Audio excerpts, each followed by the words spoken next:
Hello, welcome to today's video. We'll be talking about how college is not the best time of your life. And this is a response video to Bryan Jun's video he made about how college is the best time of your life. I'll be linking that in the description below. Please check it out. This is just the counter argument in my thoughts. And I'm not here to diss on his views or anything. It's just I'm providing another perspective to this topic. Starting off, I think you're setting up a lot of kids for failure when you kind of state that college is the best time of your life. You hear it all the time from like adults and older people. It's kind of like subconsciously hinting that your life is over after 22 and that all you have to look forward to is over. And college is the prime and everything you should be striving for in your entire life. I think it's a terrible way to go about it. I feel like life just begins after college. You're kind of setting everyone up for failure when you tell them, hey, your life is over after college. Like the best years of your life, your prime, it's over. There's nothing else to look forward to. I think it's a very unhealthy manner to go about your life. I think it leads to the perpetual state of confusion in the transitioning to adulthood. I feel like after college, it's finally time to grow up and finally achieve your dreams and desires and go after your endeavors.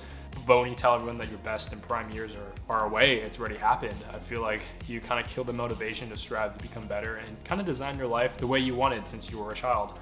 I think when you are a child, you have these dreams and these endeavors about going out into the world and formulating it the way you want to.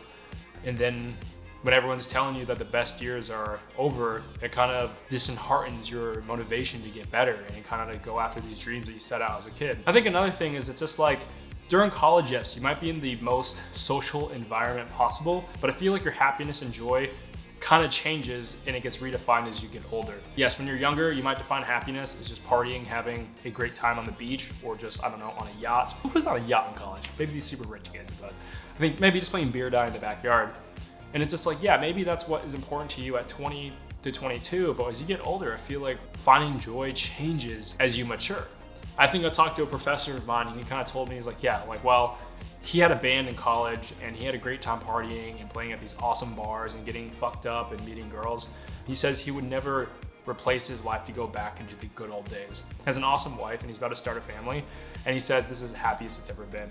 And if anything, his joy has grown over the years because he has deeper appreciation of things in his life. And he said he wouldn't trade it back for his old social life. I definitely agree that college is the easiest time to meet people, but I wouldn't say it's the happiest time you'll ever be in your life. Because when you tell everyone it's the best time of your life in college, you're setting them up to peak at 22. And this is terrible, because once you peak, everything else looks like a dismal failure after that. I don't think it's healthy to tell everyone that college is the best time of your life because you have nothing else to look forward to. I think the zenith of your life should be happening in your 40s or 50s, if not even your death, right? I don't know. College was interesting. I don't think it's the best time of my life. There's benefits of being in college. I hated the fact that you were forced to hang out with your peers that were your own age. I feel like there's wisdom in seeking mentors and people who are older than you to kind of give you guidance and to prevent yourself from making the same mistakes they did. And when you hang out with people 20 to 22, I feel like there's a lack of maturity in that aspect because when you're around people your own age, you can kind of forego responsibility and just live it out. You can kind of just have a great time and get fucked up. And I don't know, I just always had to struggle because like I personally had to grow up very fast and I was a lot more mature than my peers. I'm not saying this as if like, I'm better than anyone, but it's like I had to deal with a lot more responsibility going in, and it was very hard for me to relate to people who were just always drinking and partying and chasing the social scene. And for me, I wanted to have an intellectual conversation. I had a deep yearn for intellectual longevity conversations and relationships that I wasn't able to find within the college scene.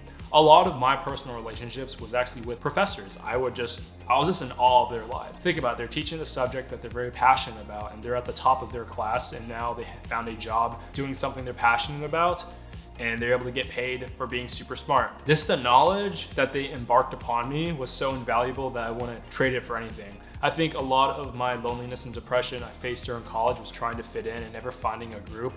It was just a matter of perspective and things that I found important. I feel like when I went to college, it was a pretty rich college, right?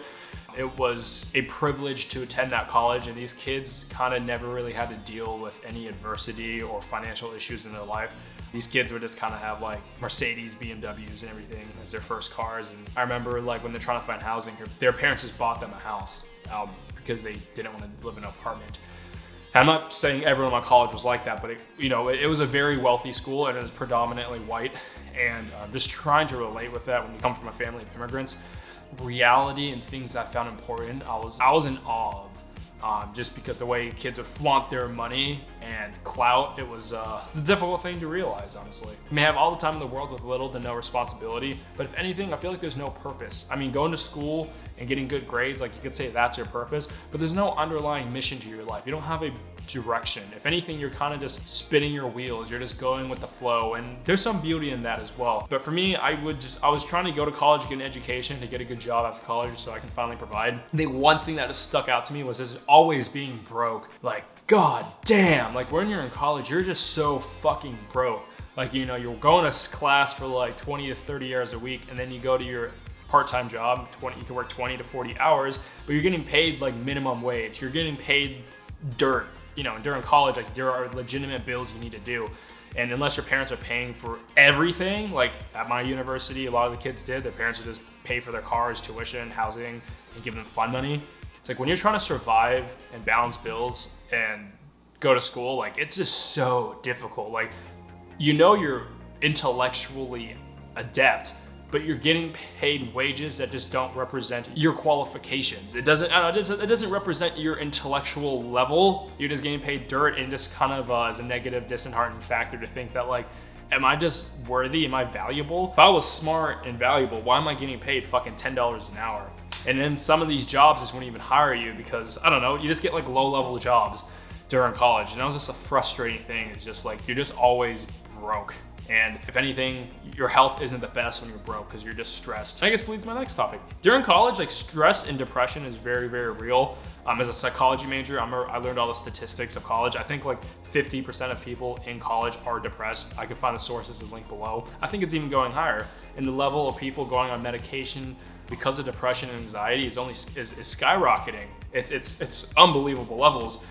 And this was something that's not healthy, because think about it, like when you're in college, you're around your friends all the time, but sometimes the habits they favor aren't necessarily healthy. Think about it, if you're stressed and depressed and everyone's binge drinking and smoking and doing drugs and partying, this is an equation for disaster. Think about it, you're sleep deprived, you're stressed, you're getting sick, you're away from your family, you're probably not eating healthy because you're just living alone. And then you're just blasting yourself with drugs and alcohol. I can see why mental health is deteriorating during college, because it's just not a very healthy environment. And you know, when you get stuck with the crowd and you're trying to like climb the social ladder, because drama is still very real in college, I feel like you just feel very inadequate compared to your peers, something I've struggled with. And I'm not saying that college isn't like all great. Yes, there are great opportunities for networking and living your life for the first time, right? There's a lot of benefits, but there's a lot of downsides of college that no one ever really talks about. And I think another topic is just loans and the cost of college. Luckily, I had a ton of scholarships that covered my entire college, and I can go on that in a separate video. But a lot of people straddle themselves with debt. And this is the craziest thing. Some of my friends took on like $100,000 of student loans just to go to college. And during that time, they just fucking partied. They took these loans out to get a degree, and they didn't even maximize degree. They just got fucked up and they just wanted to get obliterated on the weekends. And I'm like, okay, you're taking these loans out, and they're gonna like drastically set you back, and you don't have any game plan to ever pay that off. Some of them probably were in like STEM, so they're like, okay, I'll get a high paying job after. But it's like, you're not really taught financial literacy. You didn't go about trying to figure out these lessons of financial literacy to apply to your life, and you're just going out blasting money, going to Coachella, getting alcohol, and then once you graduate, it's like, wow, the best years of my life are over. Now I have to wake up and realize life and the consequences that occurred from it, and that's getting yourself in debt. So I know this video is all over the place, but honestly, this was just something that I really wanted to talk about, because I didn't really have the best time of my life in college, and maybe I'm just an outlier. And I'm kind of making this video for us, for the outliers, for the people who never really fit in and who never was able to just kind of like fit the social mold and party it up and live in the moment. I think as a son of an immigrant parent, college was just a stepping stone to my career and my future life. And of course, I'm very grateful and deeply thankful for the opportunity to attend college. And, you know, obviously I did my fair share of partying in a healthy amount, and just the connections I made. But I wouldn't say it's the best time of my life. If anything, it's just getting started. I wish you the best. Like and subscribe for more content like this. Namaste.